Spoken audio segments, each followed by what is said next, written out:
Learn to be super successful. Subscribe to my channel, meathead. But this is the real world, kids. This isn't a happy slappy. But, he's 25 years old now and he's rich. And he said, he bought I forget what kind of car, some piece of shit, a couple $100,000, but anyway, it was a piece of shit. And he said that, I wouldn't like to admit it, but the better clothes and the better car, they're ass magnets, meaning they attract women. I go, really? Whose podcast did you hear that on? But naively, he says, I didn't really want to believe that because he was a religious kid too. But it's true. You don't tell me. And I said, don't share any experiences with me, please. But this is the real world. This isn't, and I tell you it's hard, where everybody else tells you it's easy. But I have nothing more to sell you. I have no upsell.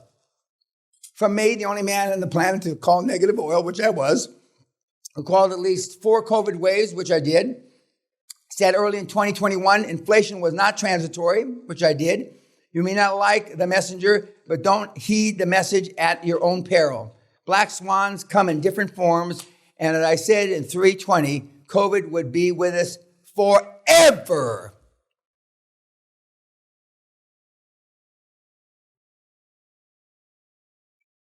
That's why the sovereign one's calling me. For whatever reason, I don't see the future, but I'm fucking super smart. And I'm smarter than 99.999% of the people on the fucking planet. And I used to try to give this to you. Why weren't you at my free deals? I try to give it to you. I try to spoon feed you. I try to shove it down your fucking throat with a shovel. But those models didn't work. I used to be run down in India by the people selling shit on the streets. I used to try to give it free there too. They laughed at me. You can just imagine. There's no such word as free in India. It doesn't translate. This first day was easy. We're going to get down to the nut fucking cutting tomorrow. And I better see a difference in this fucking home or we're going to send everybody home. When I went through some of my tougher training in the military, let's say that we're a platoon. We're about the size of a platoon. And she fucks something up. We all pay the price. We all ride an extra 20 miles.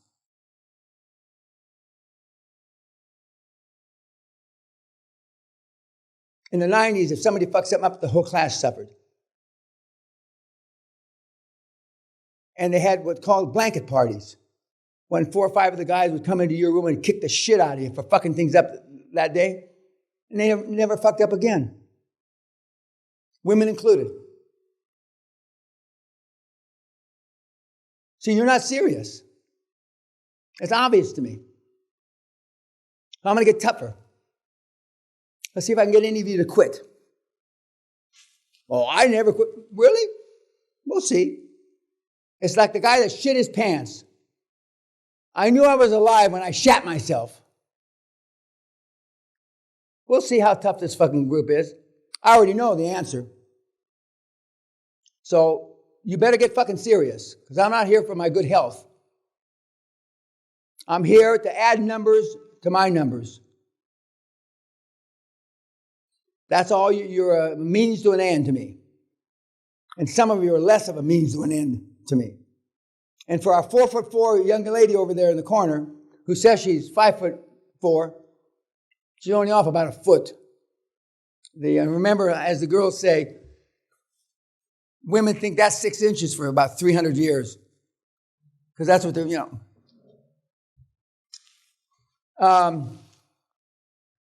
Okay, Greta. I find it interesting that one of the leading spokespersons for global warming is a girl that goes to China and said that if you chop down less trees, you don't need to make as many chopsticks. Well, chopsticks aren't made out of trees. They're made out of bamboo. Pardon? Yeah. Yet everybody listens to her. Not everybody, but I mean a lot of people. Fucking, that girl should have had the shit slapped out of her she was about 3 or 4 or 5 years old, with a whip, like they do in India. Any questions?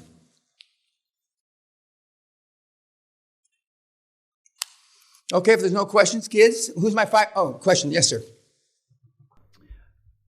The home care. Once you have some acquisitions, I believe you recommend we actually sleep and work there for management purposes. I haven't got that.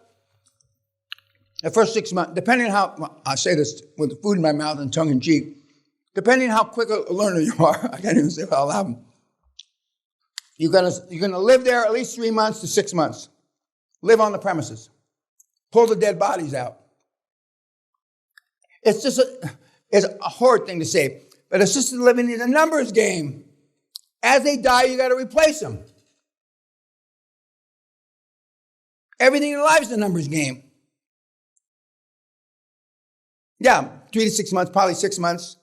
You want to understand the business. And then as you go, now when you have your 5th assisted living you bought, and the manager there is telling you something, you know whether it's bullshit or not. And they're all, Andres has, I think, 4 regional managers now. Each regional manager has 4 or 5 units or 4 or 5 stores. Yes, sir. Do you recommend that the owner stays on for 1, 2, 3 years? I'll answer it now, but we go through it with a model. If it's 100% seller finance, absolute. Because and if it's commercial debt, if there's a certain part of it is an earn-out. In other words, they're getting more money as they hopefully increase the profits. But you want them tied to, and when we talk later in the week about the 60-40 model, which happens to be the magic number right now, that banks love, sellers love, where you're paying 60% of it, commercial debt, 40% seller's finance. That's kind of the magic model. You want the seller to be there, and so how are you going to keep him incentivized? Well, for every dollar above what the 3 years norm was that we bought you for every $1,000, we're going to give you $200. We'll give you 20% of the uplift. And then all of a sudden, you'll see them produce like they never produced before. Part of the reason these people are selling is they're tired. Okay? Many of the people you're going to buy won't have a website. Many people you buy won't even have QuickBooks. QuickBooks. Some of them will even have the money in a cigar box. As crazy as that sounds in 2022, but it's the truth. It's a fucking cigar box, okay? Many of the people that you're going to buy, they are a couple. But both of the couple don't want to sell. One does. But 100% almost 100% of the time, the kids don't want to take over the business. That's the difference. When in caveman days, when your parents' teeth fell out, you chewed the food and put it in their mouth. Well, we're so far away from that now. Now, certain Asian cultures, Chinese, Indian, etc., part of the culture was that, you're going to take care of your parents. You're their pension plan, so to speak. Okay? Well, in certain parts of the world, that still exists. But in the modern fucking world, it doesn't exist. The kids don't want to be the pension plan of the adults. In Hispanic, Mexican, you used to take care of the old people. Well, forget I'm rich. But the last generation that took care of old people was my mother's mother. We took care of her. And then my mother. They've both been gone a long time. So we're at least 1 or 2 generations away from that. The kids don't want to do that. And we're going to give you an opportunity, not just because you could take care of your folks in your assisted living place. I don't think you want to do that. Although we have some of the kids that put their parents in there. I think that's even harsher than I would be. Because it's not. The reason why you're only paying $700 to $1,500 a month. They have a full-time nurse, 24 hours. They have a doctor that comes in once or twice a week. And there's 2 or 4 to a bedroom. But somebody's got to bathe them. In the beginning, it's going to be you, kids. Remember that good-looking Chinese kid I just showed you? It's the first time he ever had to bathe anybody. He had a conniption fit. Bathing somebody was worse than him pulling out a dead body. Some old lady, 100 years old, and you're bathing her private parts. Some old man with a shriveled up dick. I mean, I can go on and on. There's a reason why the margins are big. So you want to get away from the day-to-day management as soon as humanly possible after you understand it. And so we're about to close another deal, the Chinese kid. And I said, how is this like aerospace engineering? He graduated top of his class or something like that. Really smart kid. The only thing I hate worse than this is working in my parents' restaurants. That's the only thing I hate worse. And he said that, but he's at the stage now, he's 2 years into this. I'm ready to move on and have a manager. In the beginning, we couldn't afford a manager.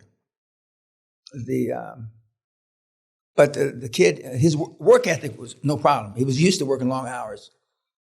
Some of you, a third of you are going to get sick in the next 2 months. Not corona. You're going to come down because you're going to be working beyond your endurance levels. You're going to be, you're going to come down. You're just going to be exhausted. Because if you're going to make it, this is 80-hour, 90-hour, 100-hour week shit. Minimum. And for those of you that are going to keep another job, I mean, something's got to give. And you get sick, and then 2 or 3 months from now, you'll call Kim. How did Mr. Peña know I was going to get sick? And this is not a networking situation. You're not here to chum up, and because the only thing you're going to share with her is bad habits and negativity. Well, I know the old fart said it was going to be hard, but Jesus Christ, I didn't think it was going to be this hard. We're not out here to share information. And these kids that have these Facebooks, et cetera, that Peña, but I have nothing to do with those. I don't sponsor any of those. But there's one of them on there with just big hitters, I'm told. I don't know where it is. I don't know the name of it. But guys that have all done a bunch of deals. So, okay. But that's not sponsored by me because you will not share anything positive. You will not share anything positive. And why do I know this? Because I've been doing this almost 30 years. I know what works and what doesn't work. And you become an asshole chums and, having focus groups together. For those of you, fortunately, not too many of you lived close to each other. It's bullshit. It just isn't, It's an excuse for you to do something else and not QLA. Because just like reading books isn't pulling the trigger, sharing information with you other dipshits isn't pulling the trigger either.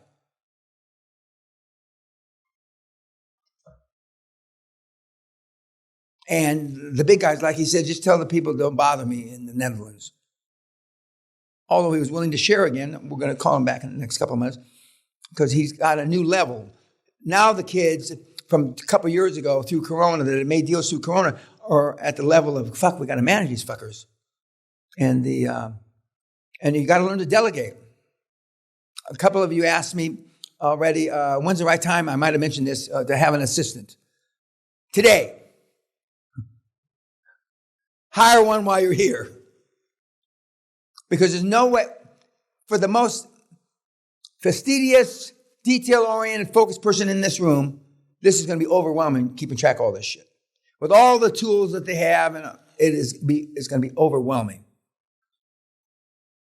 The only thing I don't delegate is wiping my ass. And when I'm in Asia, I don't wipe my ass. And when my wrist was all fucked up, which is still not cured, I wipe my butt with my right hand. Until this happened, I never wiped my butt with my left hand. And I never brushed my teeth with my left hand my whole life. So as painful as it was, I continue to try to wipe my butt with my right hand. But I know, not getting too graphic, I know it wasn't clean. I know that. But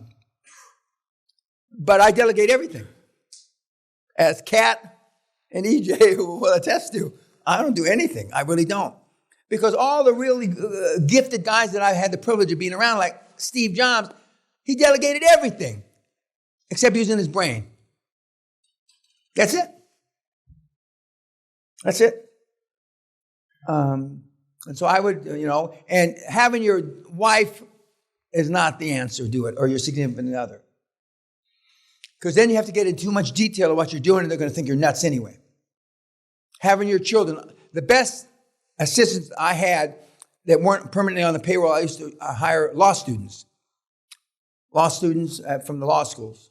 They seem to be the best detail-oriented people. And I've had some good ones, and now they're big-time lawyers, etc. But law students, they understand. Law students are taught from the beginning, get-go, to prioritize. What should be 30 on the list and what should be 1 on the list. And getting them as young as you can is also a big plus. And I've had Kat since she was 19, 20, right? 20. Right? Yeah, okay. Now she's 51. She doesn't, Asians don't show the age too much, but the younger the better. Younger the better. But when you make a mistake, because not everybody that goes to law school is a superstar, You got to be able to, you don't give them another chance and another, boom, next. If you remember the analogy, boom, next, for everything in your life, you'll be better off. Boom, next. Now, Sally, my wife, who's a cordon bleu cook, chef, she only gives a restaurant one time chance. Michelin star, one time. And when my wife, 2 bites into the food, when she puts her fork and knife, the way you're supposed to set it when you're done with the meal, I know the meal's over. 1, when we're getting ready to leave, even though I haven't fucking even started my food. And 2, we're never coming back to here. That's it. Remember, you only have one time to make a first impression, kids. And I'm giving you the benefit of the doubt. You go to improv, you go to Toastmaster. At the hardcore, we had Goins, a guy that I met as a young enlisted man in the Air Force. He's gone from crackhead, to, not him a crackhead, but in a crackhead neighborhood in Mississippi, someplace. He just graduated from the University of Pennsylvania. And I've seen him grow, and he's gone to improv. He's gone to Toastmaster for years. And when he was giving presentations here during the hardcore, I said, James, you're a pretty polished speaker now. I did what you told me to, sir. I went to improv. I went to, Toastmaster. And he's done a good job. We agreed he should get a sales job at a Tiffany's or someplace where rich people come in and buy expensive stuff. And so he got a job at Tiffany's for a year or 2. And other than him saying that the rich people are all full of shit, which I could have told him that. He didn't have to work at Tiffany's to know that. But they're all pompous and, but he learned how to talk. He learned how to speak right. And many of you in this room need the same kind of training. And it's part of the QLA. If you're all in. If you're not all in, then you made a mistake. You made a mistake. Because QLA is all in about every aspect of your life. Whether it's a father, a husband, a son, a brother, an entrepreneur. It's about everything in your life. You're upping your game across the board, 100%. And that's not easy. Especially when you've got to discard or baraxo 75% of what you learned in life. And one of the reasons it's harder for engineers, lawyers, accountants is because you've learned to think laterally. 1 + 1 = 2. This program isn't that at all. This is 1 to the 5th power times 6 to the 9th power. And so you've got it. That's why it's leaping, okay? These molecules are leaping. They're leaping bounds. And you can't get across a bound or a canyon in 2 leaps, right? 2 leaps because you're in the bottom. You got to do in 1 leap. And so that means you have to think differently. And just as in certain things, I've already told you about, thinking differently, you will expand your horizons. And when we talk about goals in a few days, where Roberto didn't say it in this webinar, in his first webinar, he says, I can't begin to tell you how my life has changed. Every aspect of my life has changed. And the things that I was afraid to dream about because of my innate insecurity. And now, he's not an insecure guy. He was pretty much this way even before he got rich. But compared to his thought process now is significantly different. His thought process is significantly different. And part of which, training by me, and part of which, when you get a bunch of money, fuck you money will be different for everybody in this room. Fuck you money can be 25 million, 500 million, a billion. And I'm sorry to say, for some of you, 5 million. But I'd be disingenuous if I didn't tell you that. People say, I want to make $1 billion. They get $50 million. I never hear from them again. I got countless of those. I want $1 billion. The guy makes 18 million. I never hear from him again.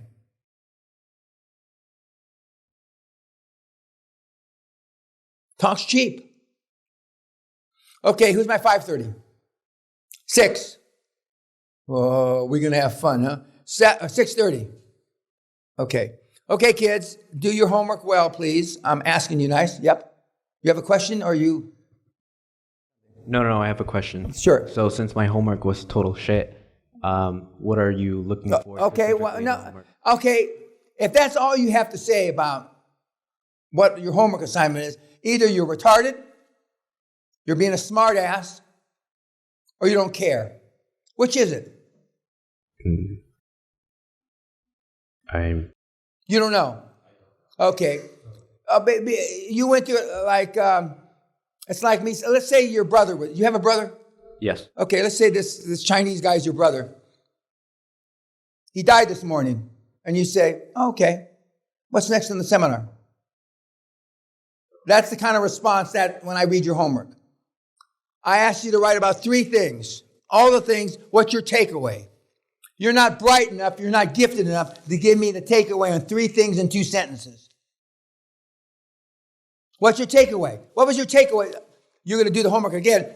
I mean, what do you think I was message I was sending you about the reverse bike? Don't tell me now. What message was I trying to, send you? What ethnicity are you? Mexican American. A pendejo. Fuck. That used to hurt me 25 years ago, but it doesn't anymore. Because I thought I could save all the fucking pendejos. Do you know I'm the leading pendejo on the planet? The leading Mexican? That and 10 cents wouldn't buy you fuck all. I want you to put your heart and soul into the answer. Where are you from? San Diego.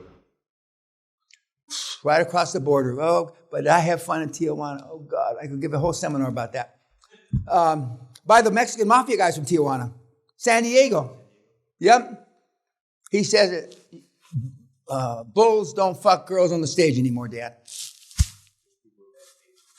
Oh, yeah. Well, he says, Dan, when you went, and I said, well, God, we've missed part of Americana. We've missed part of, Now, I have a cousin from Santa Barbara to San Diego, a cousin my family owned from Santa Barbara to San Diego. And in 1585, he gave it to the Spanish government. The biggest pendejo in the history of Mexicans. He had land grants for all that land, which would be a gazillionaire. And I look at it, he's a moron.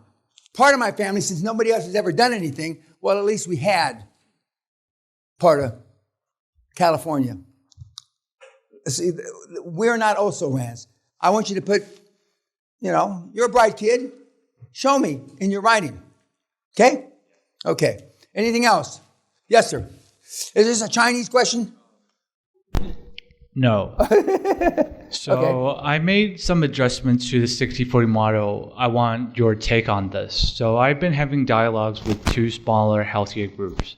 One has 15 location and 130 practitioners, and the other has 14 locations. So My idea is to only How many beds in these locations? It's not home health. Okay. So, But it's assisted living. No? Nope. What is it? I don't want to close because there's competition in the room. Okay. Okay, go ahead. So my idea is to only buy 60% of the business and drag. Oh, so you're going to do, you want to know 60-40, but you're going to bone 60 and they're going to keep 40. Yeah, I drag got you. them along for the Uplift, yeah. Yeah, uplift. Do you have an option to buy their 40 at a later date? No. What I'm thinking is drag them along for the Well, grand exit. that makes it sound like you're the slave trader now. What do you mean, drag them along? So they can sell their remaining 40% at 10 to 12 times. Oh, okay, so when you exit in the big exit, they can get the uplift that you've grown it to. Is that what you mean? Yeah. Okay, go ahead.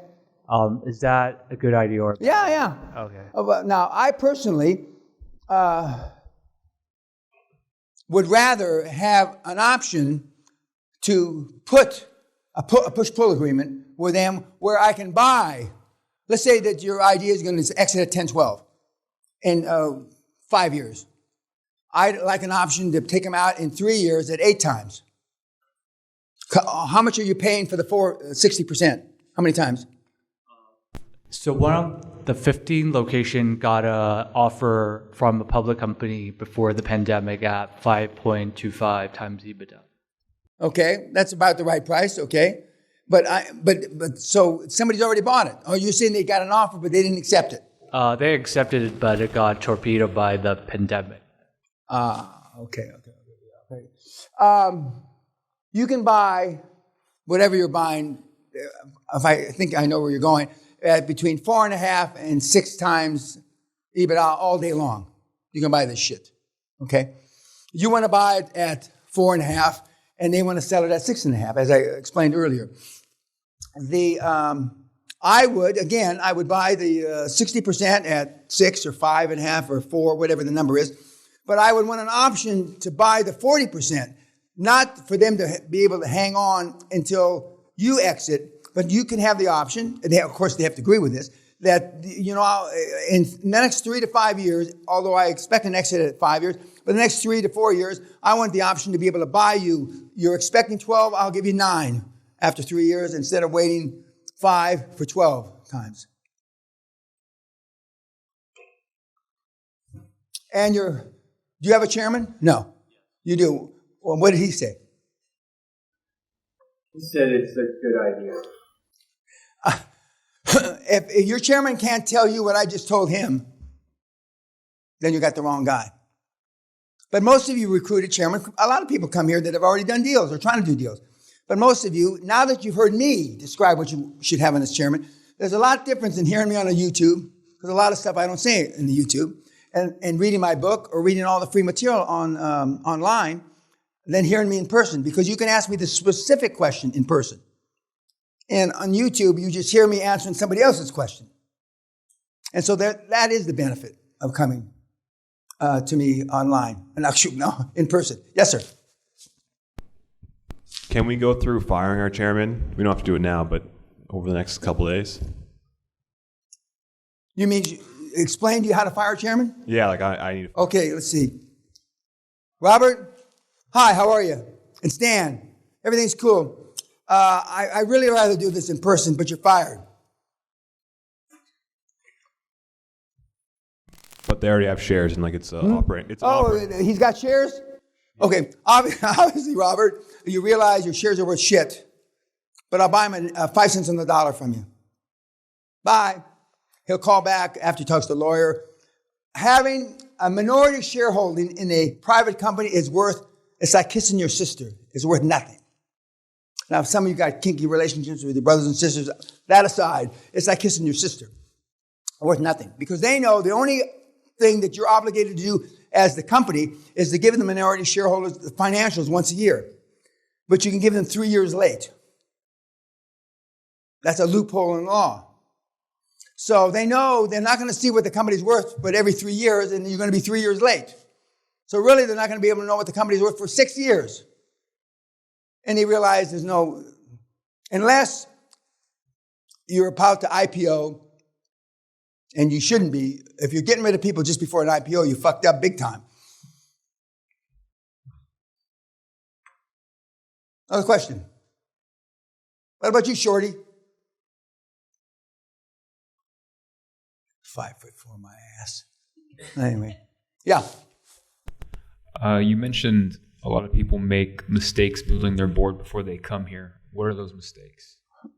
Well, I don't know about his board, but I mean, I think it's fair to say that if he had his druthers to build his board again without fucking everything up based on what he's already here in one day, there's probably some people he may or may not have chosen. Is that fair to say? Yep. Okay, so almost all boards that come here before her aren't strong enough because you have not been able to read through either the YouTubes, the online material, or the book that you need a ball fucking buster. Somebody's got to be a ball buster in the board, preferably the chairman, but not always. And if you hired people, you're not really hiring. If you brought on people to your board that are even similar to your personality, you fucked up. Because, I mean, you guys, with one or two exceptions, are weak sisters. But every seminar is full of weak sisters. You're not the only fucking weak cunts that ever came through this thing. I understand. Almost all of them are. Once in a while, we get one or two per seminar that aren't. You saw the pig fucker. Now, whether that's his personality all the time or not, he mimicked me. He's mimicking me. Because he knows my thing works. And he's got rhino skin. You can't hurt his feelings. And that's all I've done with all these tremendously successful leaders that I've had the privilege of being around or working with or for. I'm just mimicking what they did. Of course, I didn't meet Mr. Onassis, but Grassos, the CEO of Onassis after he died, I mean, never spoke above this. He never yelled. But everybody was deathly afraid of him because of his reputation of what he could cause to happen. And so, it's like Grasso said when we were doing the Haiti invasion thing. He said, if you're not afraid of Mr. Peña, you're stupid. Because I was the guy in charge of it. And that's still the case. Because I'm not just talking to hear myself talk. Most of the bluster you hear on politics, that's why I believe I'm going to do so fucking terrific in politics, is because when I tell you, I'm coming, Nicola, I'm fucking coming. This isn't bullshit. And most people in politics and in business, it's just bluster. And it starts with, again, remember my lawyers. We act for the Queen of England, the Bank of England, the Church of England, and Dan Peña. That's a powerful statement. Still true. Instead of Schwartz and Company, got 3 lawyers, one about to be disbarred, and ABC accountants, 6 accountants, 2 brothers and 2 cousins. Okay, I'll see you at 5:30 at 5:30.